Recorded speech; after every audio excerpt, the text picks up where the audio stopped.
Irmãos, a graça e a paz do nosso Deus, somente o nosso Deus, esteja com cada um nessa noite, no nome de Jesus, amém? Que bom que você está aqui, que bom que nós podemos estar aqui mais uma noite para engrandecermos o nome do nosso Deus. E agora vamos passar então para esse momento que tão precioso para nós, o momento em que nos alimentamos da palavra de Deus. Eu convido você a abrir a sua Bíblia no texto de Mateus, Evangelho, segundo escreveu Mateus, lá no capítulo 13, leremos hoje, a partir do versículo 24, texto conhecido como a parábola do joio. Mateus, capítulo 13, a partir do versículo 24. Amém? Diz assim a palavra do nosso Deus. Outra parábola lhes propôs, dizendo: o reino dos céus é semelhante a um homem que semeou boa semente no seu campo. Mas, enquanto os homens dormiam, veio o inimigo dele, semeou o joio no meio do trigo e retirou-se. E quando a erva cresceu e produziu fruto, apareceu também o joio. Então, vindo os servos do dono da casa, lhe disseram: Senhor, não semeaste boa semente no teu campo? De onde, pois, vem o joio? Ele, porém, lhes respondeu: um inimigo fez isso. Mas os servos lhe perguntaram: queres que vamos e arranquemos o joio? Não, replicou ele, para que, ao separar o joio, não arranqueis também com ele o trigo. Deixai-os crescer juntos até a colheita. E no tempo da colheita direi aos ceifeiros: ajuntai primeiro o joio, atai-o em feixes para ser queimado, mas o trigo recolhei-o no meu celeiro. Vamos ao versículo 36. Diz assim, a explicação da parábola do joio. Então, despedindo as multidões, foi Jesus para casa. E chegando-se a ele, os seus discípulos disseram: explica-nos a parábola do joio do campo? Ele respondeu: o que semeia a boa semente é o filho do homem. O campo é o mundo. A boa semente são os filhos do reino. Os joios são os filhos do maligno. O inimigo que semeou é o diabo. A ceifa é a consumação do século. E os ceifeiros são os anjos. Pois assim como o joio é colhido e lançado ao fogo, assim será na consumação do século. Mandará o Filho do Homem os seus anjos, que ajuntarão no seu celeiro todos os escândalos e os que praticam a iniquidade, e os lançarão na fornalha acesa. Ali haverá choro e ranger de dentes. Então os justos resplandecerão como o sol no reino de seu Pai. Quem tem ouvidos para ouvir, ouça. Vamos a Deus em oração, uma vez mais. Senhor, que nós tenhamos ouvidos para ouvir, ó Deus, a Tua palavra. Que o Teu Espírito Santo venha tocar em nós nessa noite, usar os meus lábios para me dirigir à Tua igreja, com temor e tremor, e que a Tua palavra seja aplicada aos nossos corações, na dependência plena e total do Teu Espírito é que nós oramos. Amém e amém. Meus irmãos, capítulo 13 de Mateus, como nós já começamos a ver na última semana, trata das parábolas do reino. São 7 parábolas no total, nesse capítulo aqui, onde 7 parábolas, 3 são exclusivas para os discípulos e 4 são proferidas ali para toda a multidão, né? Nós vamos falar de algumas delas ao longo dos próximos domingos. Hoje estamos falando da segunda delas. Lembrando aos irmãos que parábola significa, de forma bem simples, assim, comparação. Então, um texto que traz uma ilustração cujo propósito final dele não é aquela ilustração, mas é uma comparação com alguma outra verdade. No caso aqui das parábolas do reino, a verdade que está por trás da parábola é concernente ao reino de Deus. E o texto que acabamos de ler, ele apresenta a segunda parábola do reino. A primeira nós vimos na semana passada, né, que foi a parábola do semeador, mas que também poderia ser chamada de parábola dos 4 tipos de solos, né, porque a ênfase daquela parábola está mostrar a semente que é semeada e a forma que o solo onde ela é semeada reage àquela semeadura. Em outras palavras, Jesus queria mostrar ali a forma como as pessoas reagem à palavra de Deus.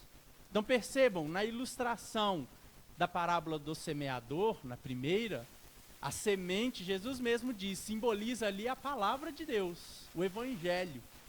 E os solos diferentes simbolizam os diferentes tipos de reações, ou podemos até dizer, o coração e o efeito que aquela semente vai produzir nos diferentes tipos de coração. Aqui, nessa parábola, a cena é parecida. Mais uma vez, a gente tem uma parábola onde Jesus narra um homem que saiu a semear. Ele está fazendo, vamos dizer, o mesmo processo que ele narrou na primeira parábola. Porém, aqui agora, a ilustração, a ênfase que ele quer demonstrar é totalmente outra. É diferente daquela primeira. Jesus conta aqui a história de um homem que saiu a semear, ele semeou, ele faz questão de destacar uma boa semente no seu campo, porém veio o seu inimigo e, enquanto ele e os seus funcionários dormiam, semeou uma semente diferente, né? Semeou o joio no meio do trigo. E Jesus conta então essa parábola para a multidão, está na primeira parte que nós lemos, versículos 24 ao 30. Depois há um salto, né, onde Jesus termina de contar aquelas 7 parábolas que ele contou, ou melhor, as 4 parábolas iniciais que ele conta para a multidão. Aí Jesus se retira, volta para sua casa e, em particular, a partir do versículo 36, ele explica para os seus discípulos essa parábola. E na sequência ele vai contar outras 3 parábolas para os seus exclusivas, né, para os seus discípulos. Todas elas concernentes ao reino dos céus. A própria explicação de Jesus dessa parábola, como nós podemos ler, ela deixa claro, meus irmãos, que Jesus está focado, o objetivo dele é nos falar sobre o reino dos céus neste mundo. E é isso que a gente vai ver nessa noite.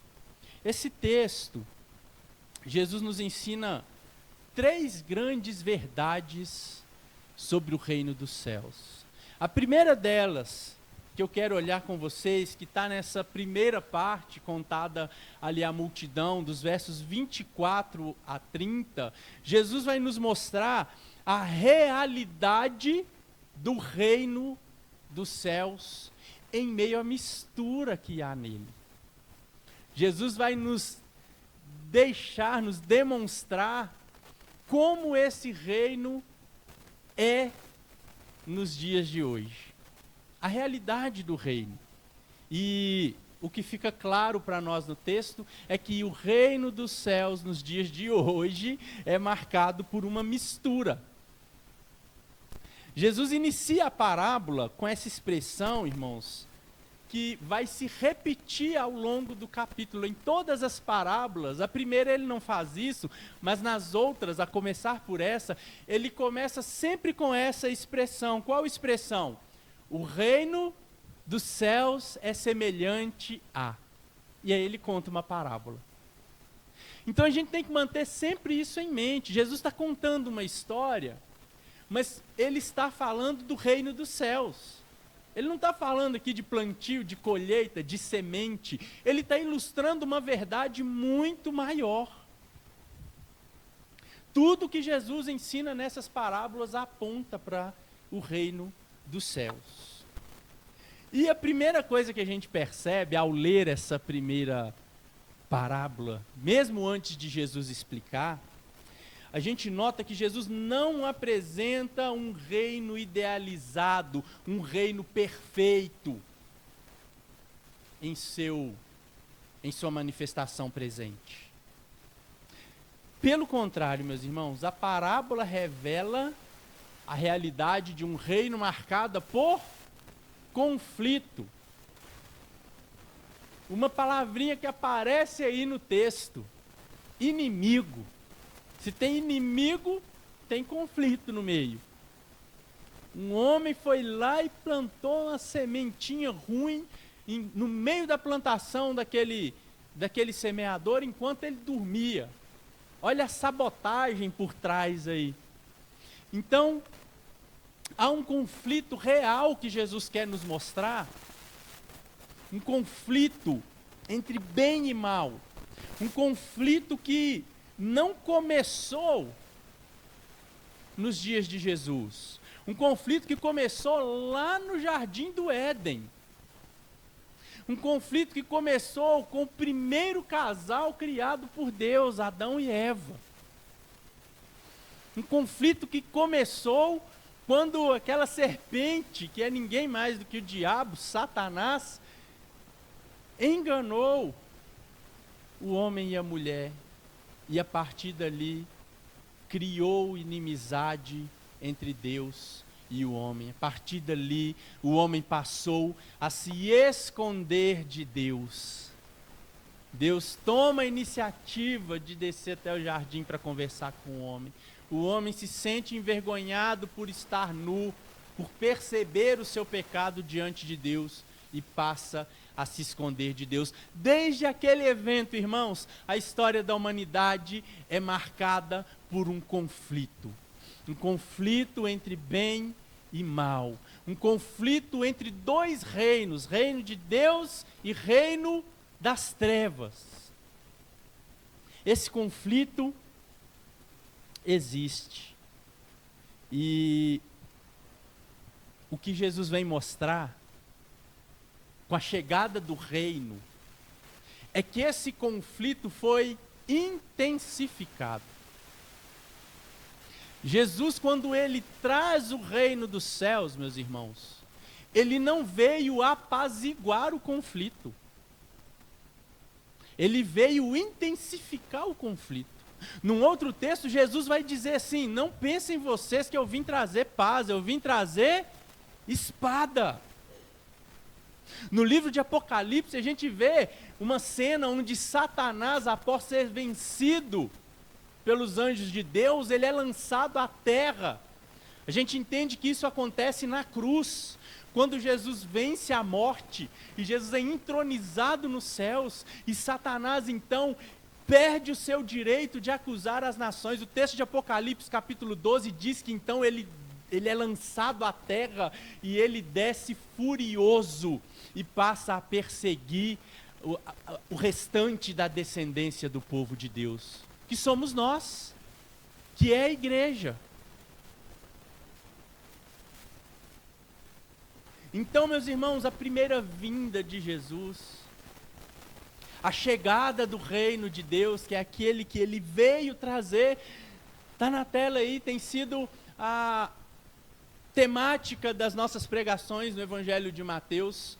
Mateus 4,17. Arrependei-vos, pois é chegado o reino dos céus. A partir do momento que Jesus começou a anunciar isso, ele começou a sofrer perseguição, ele começou a ser acossado pelos seus opositores. E ele diz para os discípulos dele: vocês vão sofrer por amor ao meu nome. É esse conflito entre bem e mal. A realidade do reino, é a primeira verdade que nós aprendemos aqui, ela é marcada por conflito. Por quê? Porque é uma realidade que está ainda misturada. Há uma mistura nesse reino. Então ela é marcada por tensão, por conflito. Muitos teólogos, meus irmãos, chamam esse momento de intensificação dessa batalha entre dois reinos, entre bem e mal, de escatologia inaugurada. Escatologia são as coisas concernentes ao fim. E eles dizem escatologia inaugurada, por quê? Porque diferente do que muitos ficam pensando, de que Jesus vai voltar e quando ele vier é que vão começar os eventos escatológicos, nós aprendemos ao longo do Evangelho que na verdade Jesus é que dá início a esses eventos escatológicos. Jesus ele já vem, ele caminhando com seus discípulos, ele já começa a contar para eles: olha, eu vou embora, eu vou voltar para o Pai, mas depois eu vou voltar para vocês de novo. E enquanto isso não acontece, tem uma jornada para vocês seguirem. Então Jesus ele inaugura os eventos escatológicos, meus irmãos.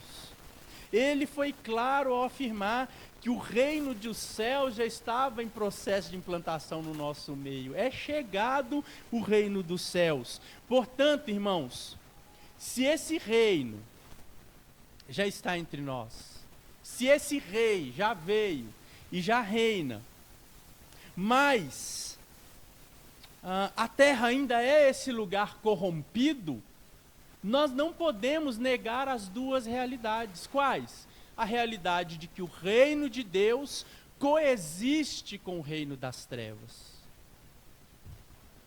A realidade de que o bem que Jesus veio trazer, ele já está entre nós, mas o mal ainda impera nesse mundo.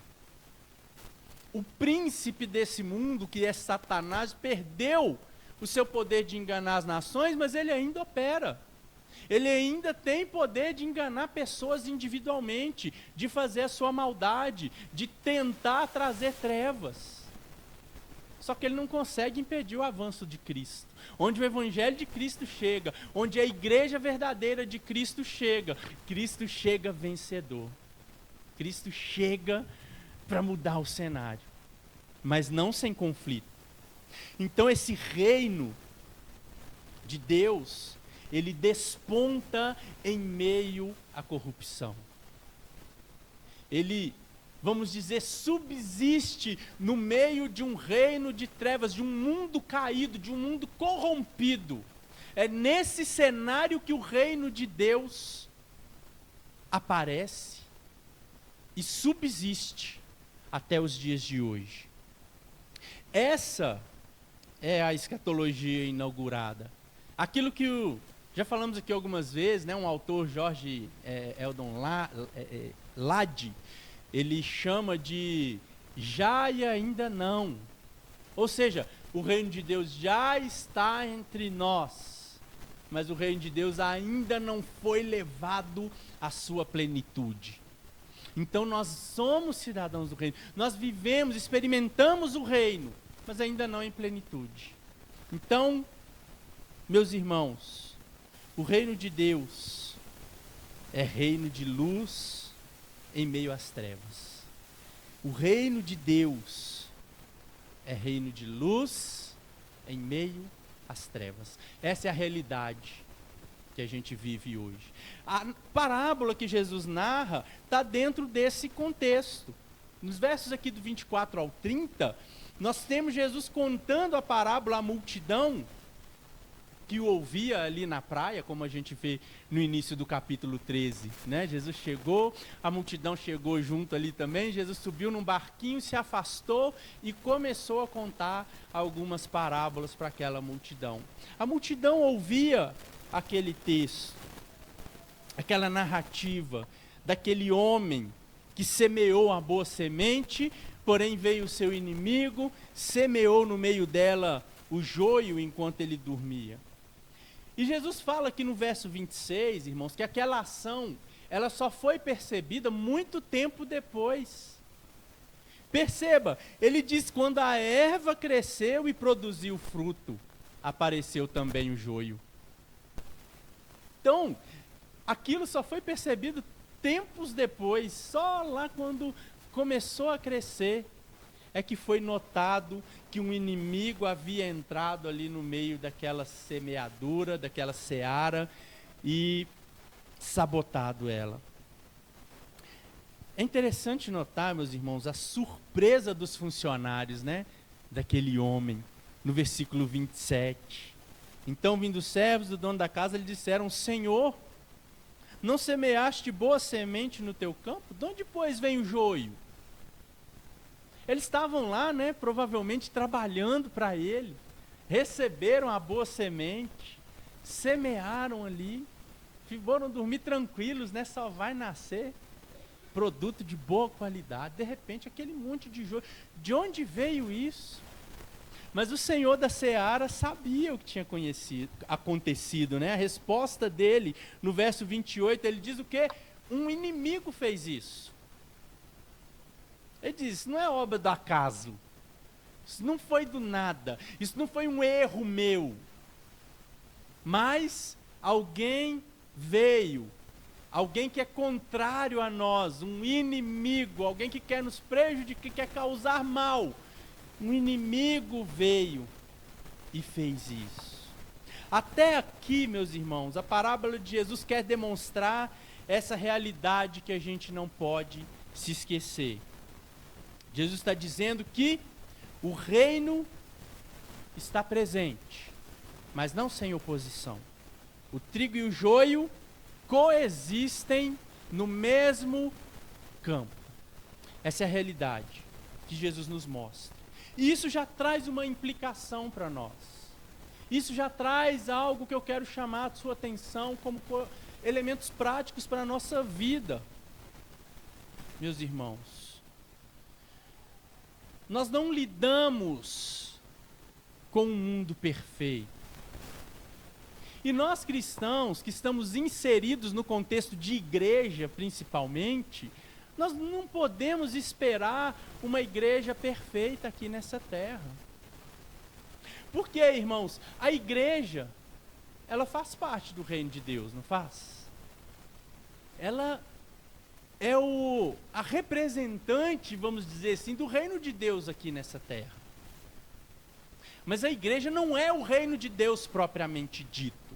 O reino de Deus é um reinado muito maior do que apenas o seu poder sobre a igreja. O reino de Deus implica em ele reinar sobre tudo e todos. A igreja, então, é parte do reino de Deus. A igreja é essa parte boa, é essa luz que tem que resplandecer em meio às trevas. Mas ela está inserida nesse mundo. Esse é o contexto da igreja. A igreja é chamada para ser santa em meio à corrupção.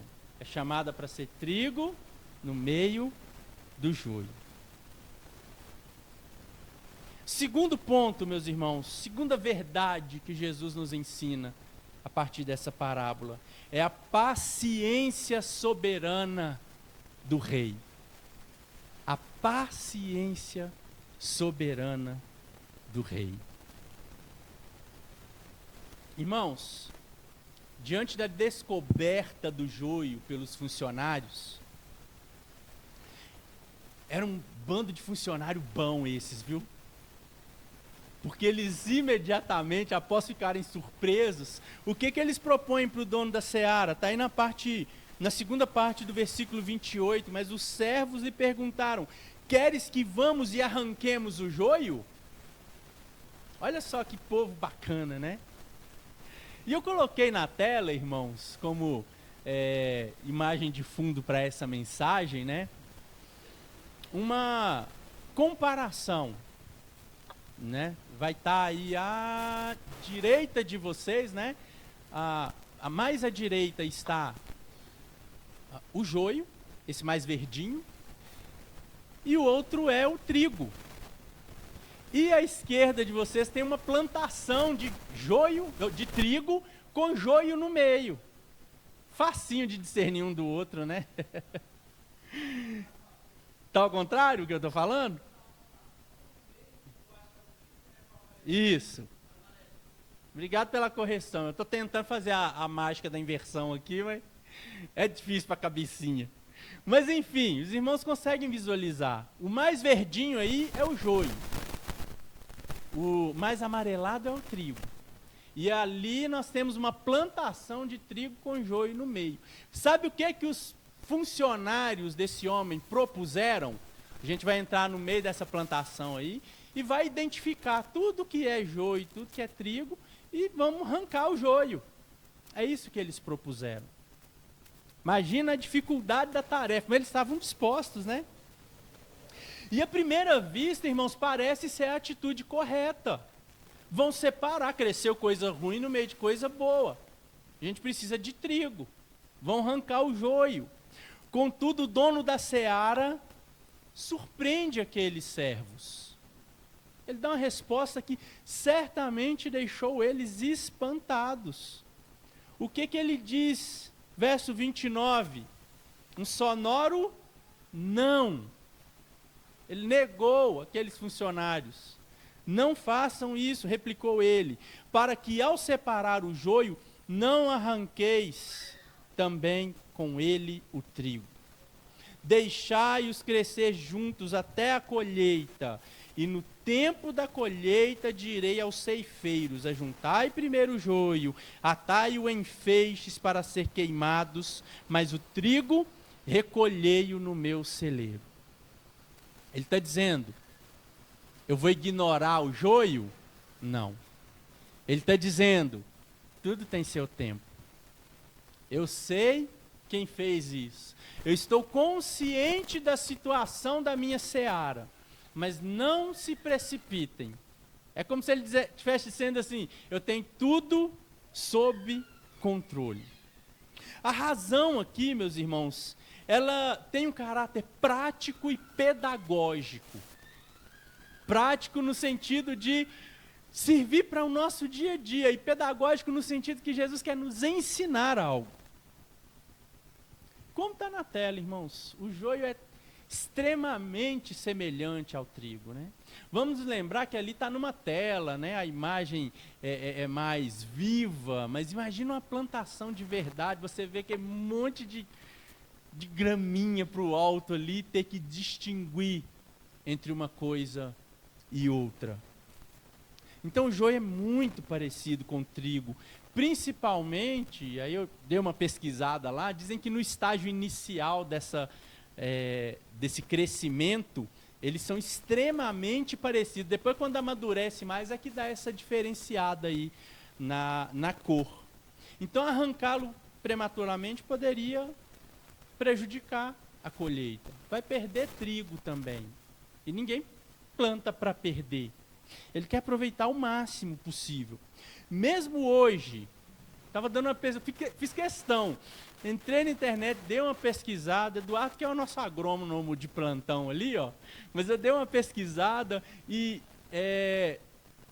descobri que mesmo hoje, nas searas de trigo, é uma preocupação que existe, porque é extremamente difícil separar joio de trigo. Então, eles zelam, né, os agricultores dessa área, zelam pela prevenção. Eles fazem o possível para deixar tudo preparado, para não ter nenhuma praga, não ter nenhuma semente estranha, para crescer tudo bonitinho e dar bom na colheita. Porque para separar depois é um custo. Isso a dias de hoje. E umas pesquisas que eu li lá, que dizem que se não houver uma separação muito bem feita, caso apareça joio no meio do trigo, de acordo com a quantidade, o trigo se torna tóxico, porque o joio tem uma característica lá de toxicidade que pode até causar males para a saúde. Então imagina isso naqueles dias, meus irmãos. A lógica do dono da seara, ela era muito clara. É melhor preservar o trigo, ainda que isso signifique conviver com o joio por um tempo. Ele ia fazer a separação, mas ele preferia fazer no final do que fazer no início e perder trigo. Ele preferia deixar crescer os dois juntos para que não houvesse risco de que o trigo fosse arrancado por engano. E no momento certo, quando o trigo estivesse pronto para ser colhido, ele iria colher tudo ao mesmo tempo e iria fazer o processo de separação depois. Dizem os estudiosos que naquela época a sequência era a seguinte: após a colheita, trigo e joio eram levados juntos à eira e eram debulhados para soltar os grãos. Então soltava grão de joio e de trigo. Em seguida eles faziam uma peneiração e um joeiramento, que era jogar ele para o alto para tirar as casquinhas, o vento levava e ia ficando as sementinhas. Mas o joio, por ter peso semelhante ao trigo, ainda permanecia misturado. Aí a separação final só era possível manualmente ou com peneiras muito finas, num processo lento e trabalhoso. Imagina o trabalho que aquele homem teria para fazer isso. Mas ele seguia essa lógica. O trigo então era levado ao celeiro, onde seria armazenado para o consumo ou para a venda, e o joio era queimado porque não tinha serventia nenhuma. Só servia para botar fogo, para desocupar espaço. Essa decisão, meus irmãos, revela, já aqui tocando em termos teológicos, aquilo que Jesus queria ilustrar, a paciência soberana do rei. Lembremos, é uma parábola do reino. O joio aqui e o trigo crescem juntos, sob o mesmo sol, sob a mesma chuva. Eles carecem do mesmo cuidado, porque ele tem que cuidar do trigo. E está misturado lá no meio. O joio se beneficia, inclusive, de tudo aquilo que é destinado ao trigo, mesmo sem ser o objetivo final. Vai ser queimado depois, vai jogar fora. Mas tudo que ele faz ali para cuidar do trigo, o joio está recebendo também. Ao mesmo tempo, o trigo, olhando agora para o lado do trigo, ele tem que competir com o joio pelos recursos da terra. Ele vai crescer junto, vai ocupar espaço junto ali com ele. A mistura é temporária, mas é necessária, segundo o dono da seara, até que chegue o momento certo da colheita. Com isso a gente aprende essa verdade, meus irmãos, que Deus é sábio em tudo o que Ele faz. Quem somos nós para questionar o processo de Deus, meus irmãos? A tendência nossa é questionar, Para que fazer isso? Deixa os funcionários ir lá arrancar, Tocando em termos práticos para nós hoje. Por que Deus não elimina o mal logo? Por que Deus não acaba com os homens maus, com a perversidade, com a falsidade, com a mentira? Por que Deus não acaba com isso tudo logo? Quem somos nós para questionar o processo de Deus? Se Ele, mesmo sendo dono da seara, suporta pacientemente o joio no meio do trigo, cabe a nós aprendermos com Ele, a sermos também pacientes. Não é para menos que Ele nos ensinou a amar até os nossos inimigos.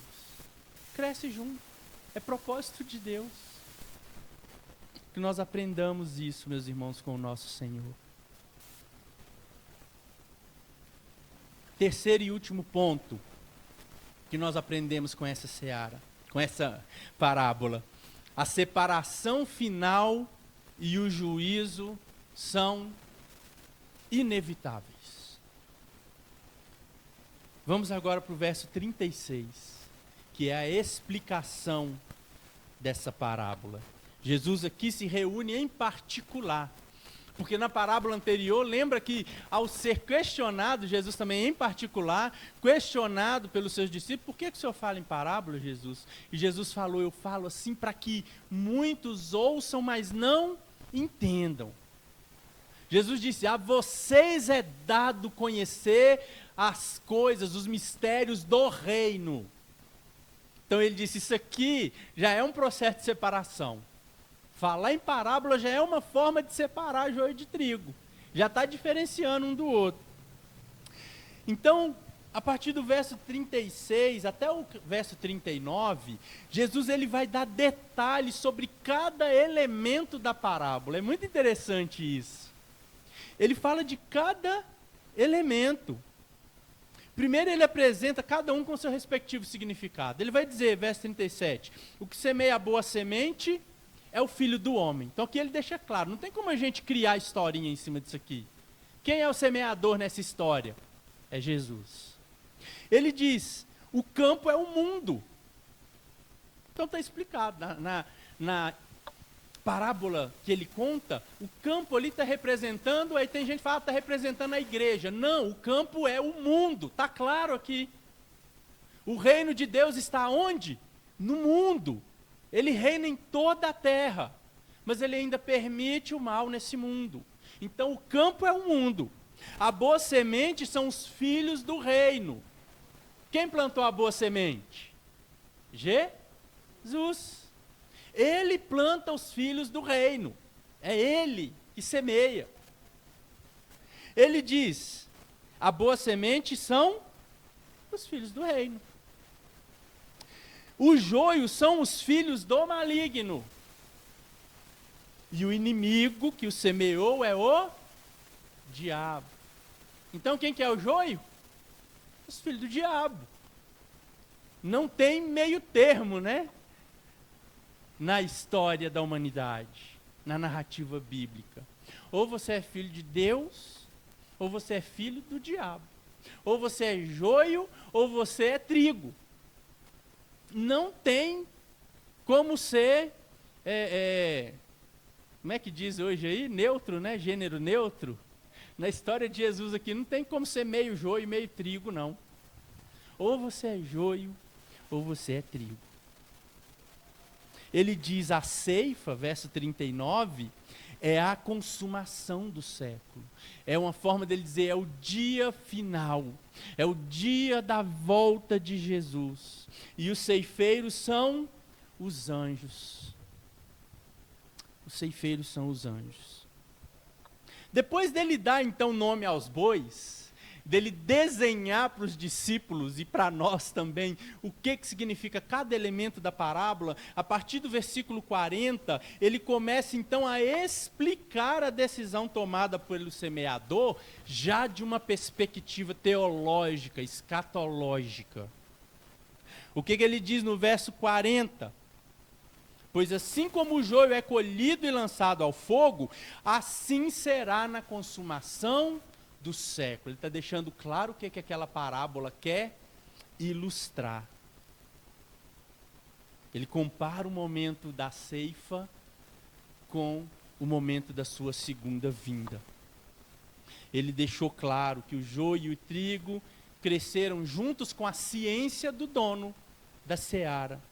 Ele sabia da presença do joio no meio do trigo. Ele aguardou pacientemente o tempo determinado. Ele teve que lidar com essa plantação mista durante todo o processo.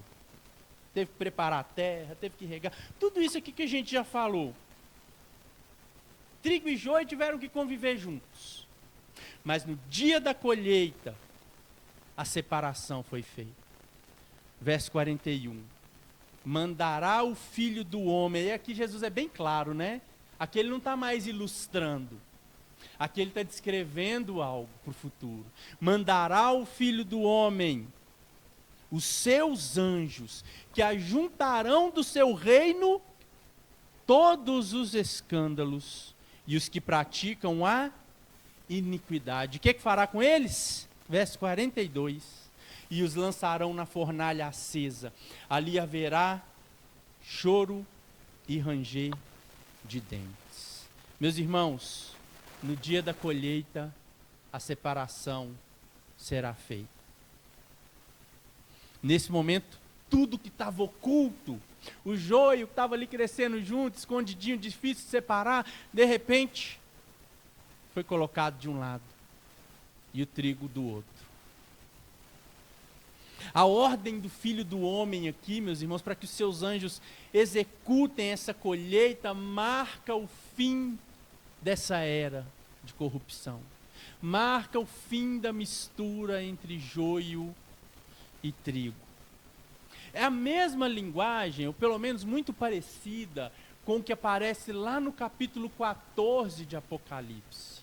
Apocalipse, capítulo 14, versículo 14, você tem ali descrito uma cena onde João vê o Filho do Homem, Jesus Cristo, assentado numa nuvem com uma foice na mão, e ele dá uma ordem, ele diz: a seara da terra já está pronta. Vão e façam a colheita. E os anjos, aparece então um anjo com uma foice, ele desce e ele faz a colheita e ele recolhe aquele trigo. Aí lá no versículo 16, ele vai narrar, mudando um pouquinho a cena, ele vai narrar uma vindima, que é a colheita de uvas. E ele diz que aquela vindima acontece, as uvas são colhidas, e aquelas uvas ali, diferente do que aconteceu com o trigo, elas foram colocadas no lagar da ira de Deus. E uva no lagar, ela é colocada ali com um propósito, ser esmagada. Era assim que se fazia o vinho. Tem lugares hoje tradicionais que ainda hoje fazem assim, né?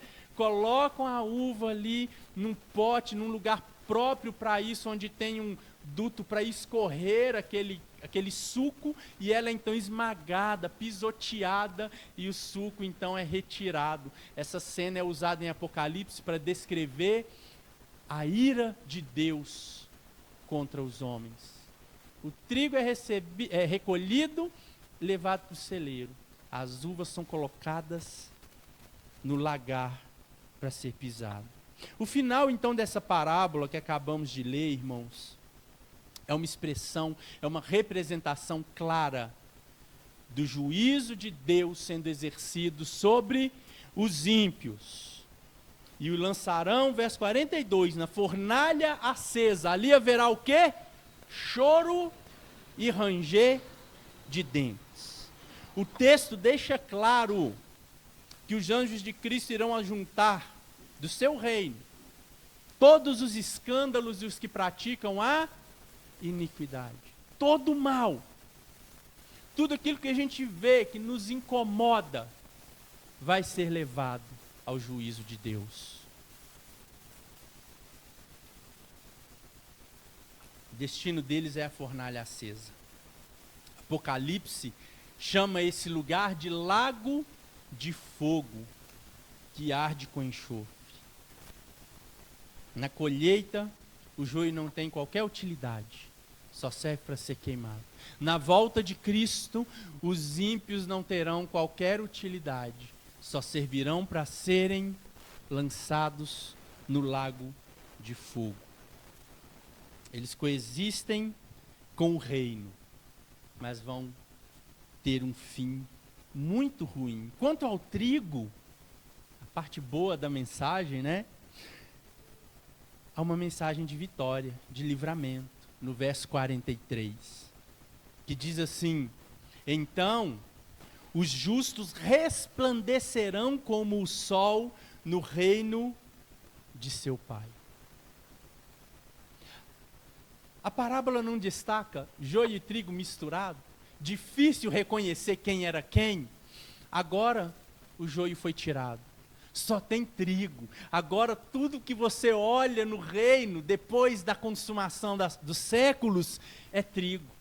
Por isso ele usa essa expressão: agora tudo que você vai ver é coisa boa. Os justos resplandecerão no reino de seu Pai. Justos aqui, meus irmãos, não são pessoas moralmente perfeitas, que fazem tudo certinho. Não, Os justos aqui são aqueles filhos do reino que Jesus falou. O trigo são os filhos do reino. Os justos aqui são aqueles que foram justificados pela graça de Deus.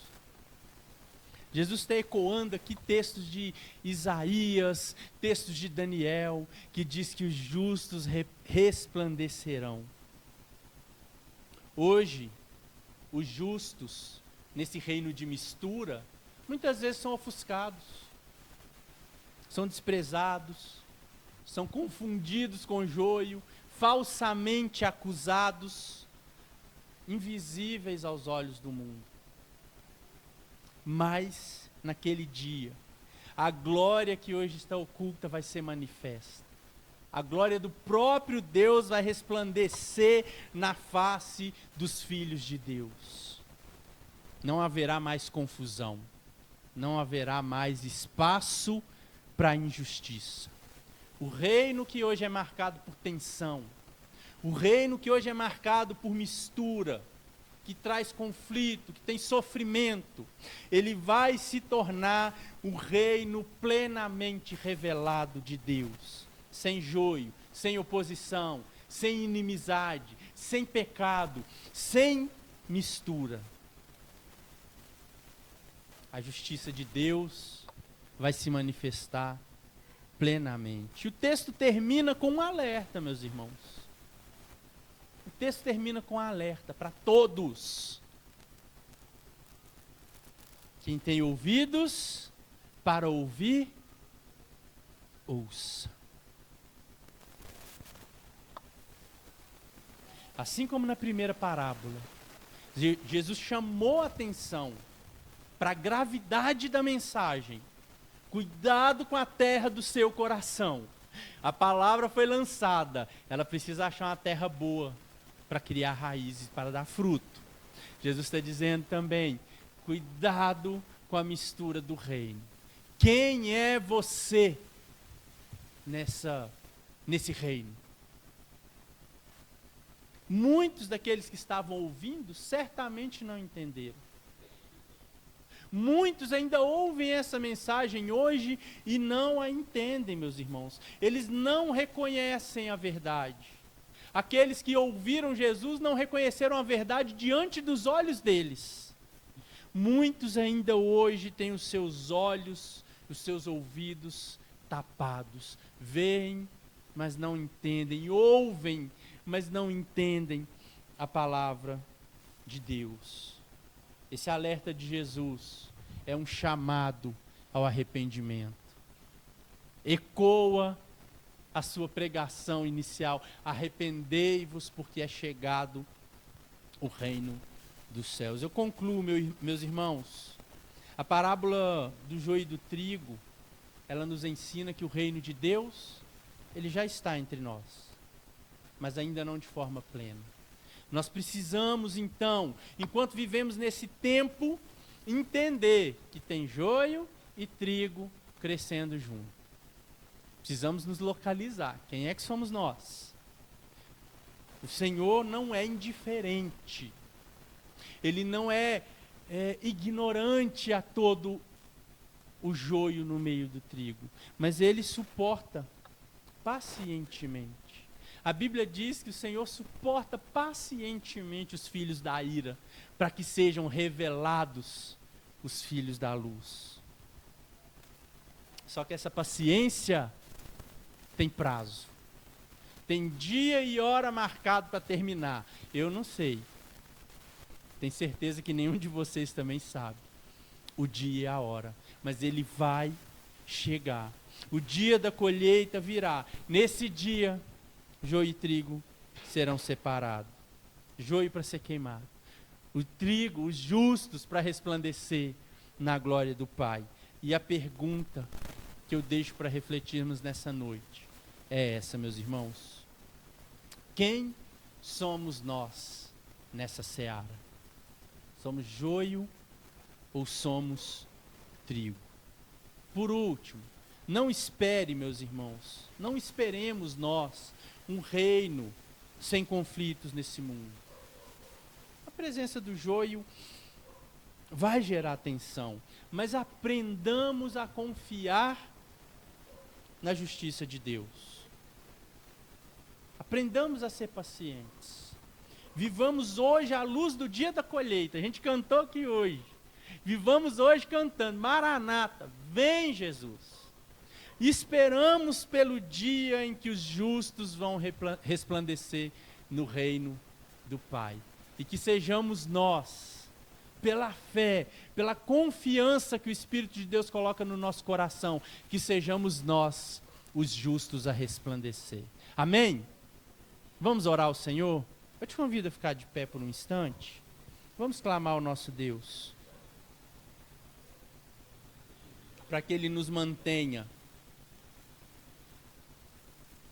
vigilantes, para que Ele nos mantenha sempre zelosos, para que sejamos trigo, para que sejamos filhos do reino, para que sejamos filhos da luz. Oremos. Senhor, dá-nos tua graça, aplica essa palavra ao nosso coração, limpa os nossos corações, as nossas mentes, fortalece o nosso espírito, para que possamos, Senhor, em primeiro lugar, ser trigo no meio desse mundo corrompido. Que sejamos filhos do reino da luz no meio desse reino de trevas. E que assim possamos, ó Pai, ser cuidados por Ti. E nesse cuidado que possamos estar cada dia mais próximos do Senhor e ansiosos pela Tua presença na nossa vida. E que assim possamos buscá-lo mais e mais. Para que o Senhor mesmo nos faça diferentes. Para que possamos, no dia do juízo, no dia da separação, não sermos confundidos com o joio. Que o Senhor faça de nós homens e mulheres frutíferos para a glória do Senhor. Que sejamos tua igreja nesse mundo. E eu oro não apenas por Tropical, mas por toda a igreja espalhada na face da terra, para que o povo do teu reino possa suportar, para que no dia da glória possamos resplandecer. E que dia será? Que dia será, Senhor? Quando os teus anjos vierem, quando olharmos e virmos o Senhor em esplendor e glória, chamando o seu povo para habitar contigo. Que dia será? Que dia triste será para aqueles que não estiverem na seara do Senhor.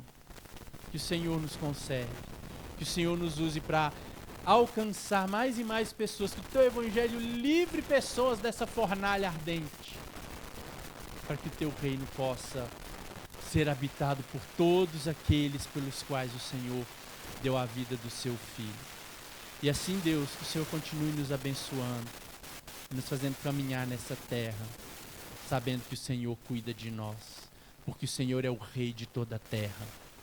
Assim nós oramos e louvamos e agradecemos no nome santo de Jesus. Amém. Meus irmãos, recebam a bênção. Que a graça do nosso Senhor Jesus, o amor de Deus, nosso soberano Pai, e as doces e ternas comunhões do Espírito Santo sejam sobre cada um nessa noite, sobre todo o povo de Deus espalhado por essa terra. Em nome do Pai, do Filho e do Espírito Santo. Amém. Igreja Presbiteriana, desde 1859, transformando vidas com a palavra de Deus.